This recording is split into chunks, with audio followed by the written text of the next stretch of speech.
मृदुल तिवारी से लड़ाई के बाद अकेले में फूट फूट के रोई, वो भी फरहाना। जी हाँ गाइस, आप लोगों को बता दें कि अब फरहाना भट्ट अकेले में बैठकर काफ़ी ज़्यादा रोती हुई नजर आ रही है।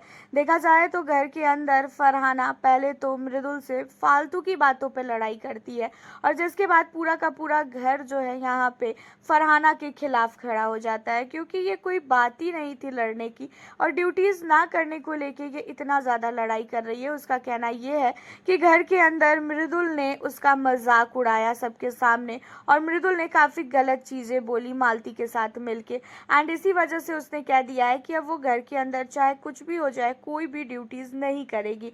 बहुत ही प्यार से आया था मृदुल उसे समझाने के लिए, लेकिन वो समझने को रेडी ही नहीं हुई और वो उल्टा ही मृदुल के ऊपर चढ़ गई और मृदुल को जो मुंह में आया वो बोलने लगी। और ये चीज़ें है फरहाना के अंदर कि जब उसे गुस्सा आता है ना तो वो कुछ भी आर पार नहीं देखती है, उसके मुंह में जो भी आने लगता है ना वो बोलने लगती है। और जिसके बाद होता ये है कि बाद में उसको खुद ही रियलाइज होता है और पहली बार यहाँ पे वो काफ़ी ज़्यादा इन सारी चीज़ों के बाद रियलाइज करके रोती हुई नजर आई। आपको बता दें कि जब सारे लोग गार्डन एरिया से घर के अंदर चले जाते हैं तो यहाँ पे फरहाना अकेले गार्डन एरिया में काफ़ी ज़्यादा रोती है। उसकी आंखों से आंसू निकलता है और उसे ऐसा लगता है कि शायद उसने कहीं ना कहीं काफ़ी ओवर कर दिया। घर के अंदर अब फरहाना के साथ बात करने के लिए कोई भी मेंबर उतने दिल से रेडी नहीं है और इसकी वजह यह है कि फरहाना का बात करने का तरीका।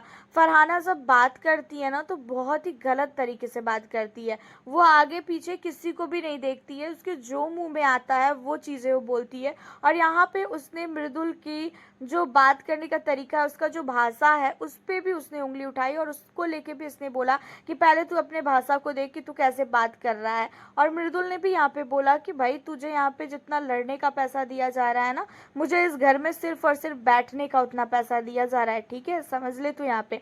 अब यहाँ पे मृदुल ने भी काफ़ी कुछ बोला है फरहाना को और फरहाना ने भी काफ़ी कुछ मृदुल को बोला, लेकिन मृदुल तिवारी फरहाना के लेवल पे नहीं गिरा।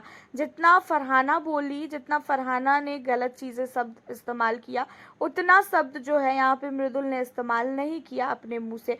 और यहाँ पे आपको बता दें कि इन सारी चीज़ों के बाद अब मृदुल तिवारी घर के अंदर जब काफ़ी रोता रहता है तो फरहाना को बहुत ही ज़्यादा एहसास होता है कि भाई उसने कहीं ना कहीं गलत कर दिया। एक छोटी सी ड्यूटीज़ को लेके उसने बहुत गलत किया।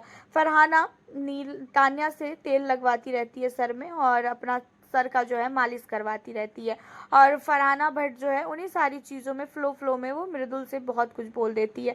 अगर वो चाहती तो ये भी बोल सकती थी कि ठीक है मृदुल, तू काम कर ले, तू किसी से करवा ले, अभी मैं बाद में कर लूँगी, अभी मैं तेल लगा रही हूँ, ये चीज़ें भी वो बोल सकती थी। अब ऐसा नहीं है कि वो ड्यूटी नहीं करती, वो ड्यूटी करती, लेकिन फरहाना के अंदर एक चीज़ें हैं कि वो कभी कभी अड़ जाती है कि भाई मैं नहीं करूँगी और उसे बोलना छोड़ दो ना तो फिर वो बाद में खुद ही करती है। उससे जितना लड़ोगे वो उतना लड़ेगी और फिर बाद में जाके पहली बार ऐसा दिख रहा है कि फरहाना भट्ट को एहसास हुआ है मृदुल को रुलाने के बाद, उसे बहुत ही गंदा फील हुआ और वो अकेले में बैठकर काफ़ी ज़्यादा रोती हुई भी नजर आई। और वैसे भी घर के अंदर सब लोग नॉमिनेट हो चुके हैं तो सबका दिमाग काम करना ही छोड़ दिया है।